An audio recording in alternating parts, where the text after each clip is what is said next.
welcome to the Star Chamber.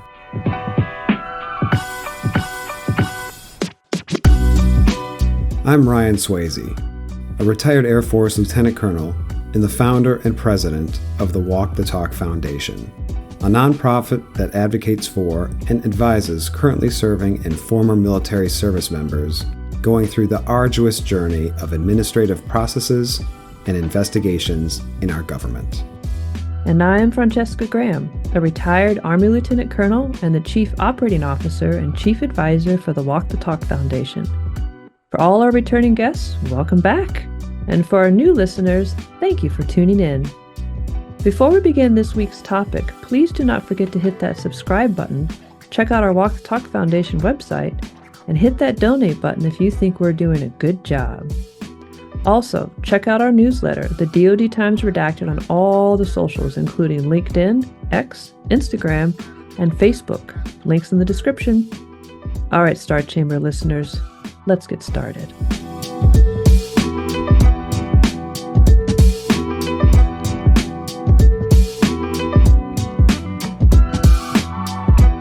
Okay, welcome back, Star Chamber listeners, to another mini episode on this incredible podcast titled The Star Chamber. And if you ever want to know what the Star Chamber means or what the lineage of that term is, go to episode 1. It's worth your time to learn about the parallels of 16th century, 17th century England and today's kangaroo courts of administrative, air quotes, justice in our Departments of Defense and Homeland Security. But with that out of the way, I'd like to talk today about measures of performance, measures of success, especially how it relates to the performance indicators, metrics, etc. of our Department of Defense Inspector General system, Department of Homeland Security Inspector General system included.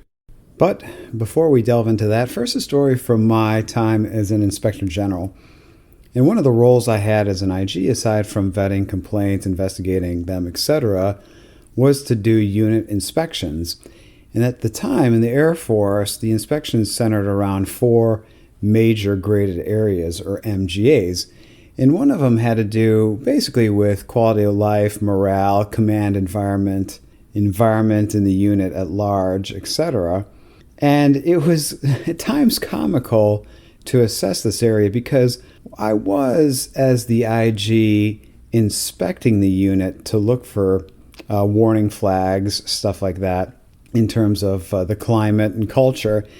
But my primary role as the IG was to inspect the unit and how they evaluated and assessed things like morale, esprit de corps, efficiency, efficacy, etc. And it was always kind of funny when I asked a unit, especially the leadership of the unit, how do you assess the culture in your unit? How do you assess morale? How do you assess just how people are doing, in essence?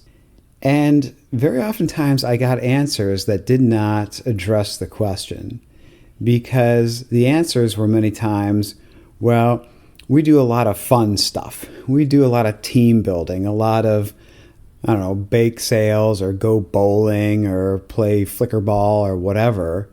But that didn't answer the question of how did the leadership assess things like morale and fun levels and all that kind of squishy stuff. They just regurgitated all the things they did. So, in short, they really didn't have measures of performance, measures of success when it came to this major graded area, this quality of life area, which was the butt of a few jokes like, everybody's in a good mood and getting along. But honestly, when we root cause analyzed mission impacting shortcomings, lo and behold, a lot of those root causes stemmed from low morale, poor respect, low efficiency. Those kind of fuzzy, squishy things were actually where mission impacting afflictions began. So I didn't take it with lip service. I thought it was an important element to assess, and I thought it was an important element for commanders to assess as well. And when they didn't have an answer, then we would address that in the debrief. So fast forward about 8 years later, now I'm working with a foundation, and I've had several conversations with inspectors general because, as you, I'm sure, have read and seen, we're very critical of the system. 2 exchanges I wanted to talk about. One was with a senior inspector general official, and we were discussing the efficacy of the whistleblower reprisal investigation system. And of course, we've talked about this before. Francescagraham, our COO, briefed the DODIG leadership team, and in this exchange, we approached the team and asked simply, how do you reconcile 2 things that are seemingly mutually exclusive? On the left side, you have an abhorrently low substantiation rate for reprisal complaints at 2.4%. And on the right, you have your leadership team touting the quote-unquote thousands of people who enjoy whistleblower protections and extolling the health and success of the system. But how do you assess it to be good? When you say this system is healthy, when you say the system is awesome, how are you arriving at that assessment exactly? And the answer from the DODIG team was essentially superfluous nonsense. We go to a lot of places, we talk to a lot of people, we make a lot of visits, we do a lot of training.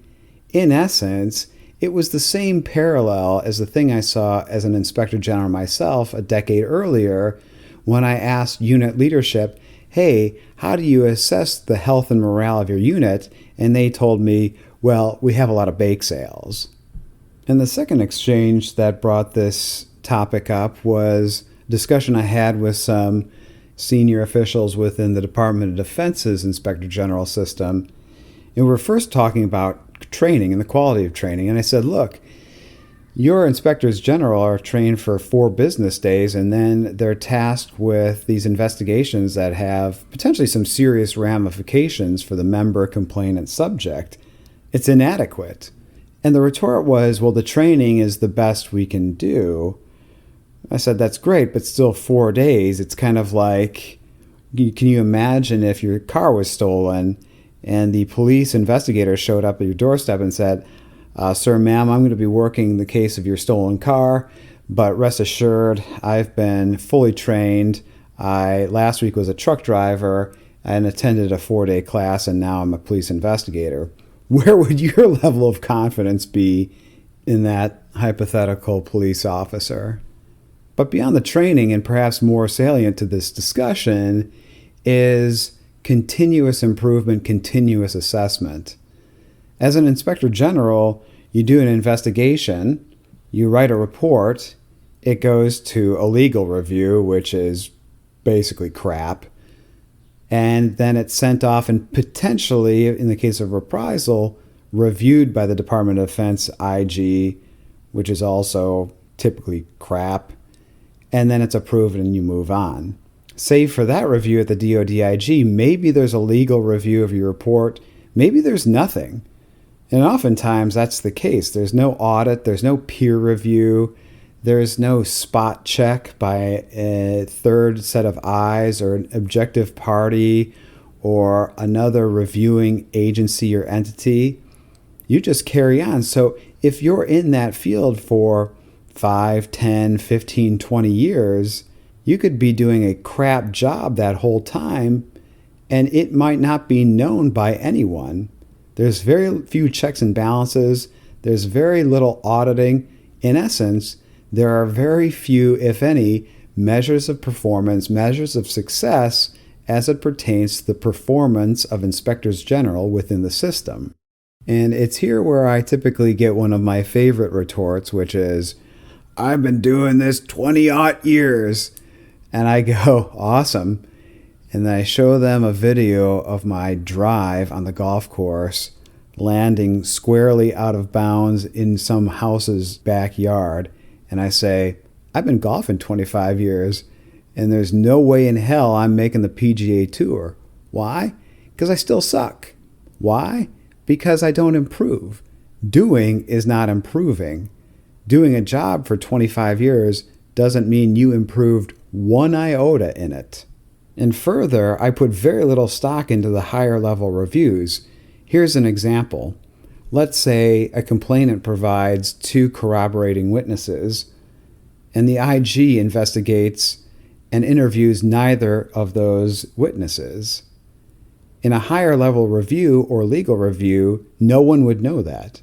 No one would know that the IG omitted key evidence, key witness testimony that could have corroborated the complainant's complaint. So the assertion that there are checks and balances on the system is frankly dubious at best. As far as I know, there is no system in place, no formalized system in which professionally trained investigators, I'm not talking about IGs here, as in professionals, train IGs, audit IGs, spot check IGs. It's basically you're given the keys to the car after a business week of training and say, go forthwith. And this isn't even talking about the very scary system of the investigating officer tasked with investigating command-directed investigations, which in fact does a lion's share of the investigating. This is the random officer or enlisted member who is tasked to do an investigation by the command, is given measly training, many times next to nil, maybe sent a PowerPoint slide deck via email and said, okay, you're blessed, go forth. And then they oversee investigations, which again have potentially serious ramifications. That's an even faster, looser system than the IG one is. But let's get back to that Inspector General system. What are the measures of performance and measures of success within the DoD IG system? I often hear we recouped X million dollars, we saved the government X billion dollars. Okay, that's fine, you audit well. But when it comes to investigations, who is policing the police? And the answer is no one. And that, my friends, needs to change. Thanks for listening, and until next time, bye. Well, that's it for this week's topic. We really appreciate you tuning in. Don't forget to hit that subscribe button if you haven't already, and check out our foundation website at walkthetalkfoundation.org. And feel free to reach out and give us feedback. You can get a hold of us via Facebook, X, Instagram, LinkedIn, and our foundation's website. Details in the description section. Thanks for tuning in, and see you next episode.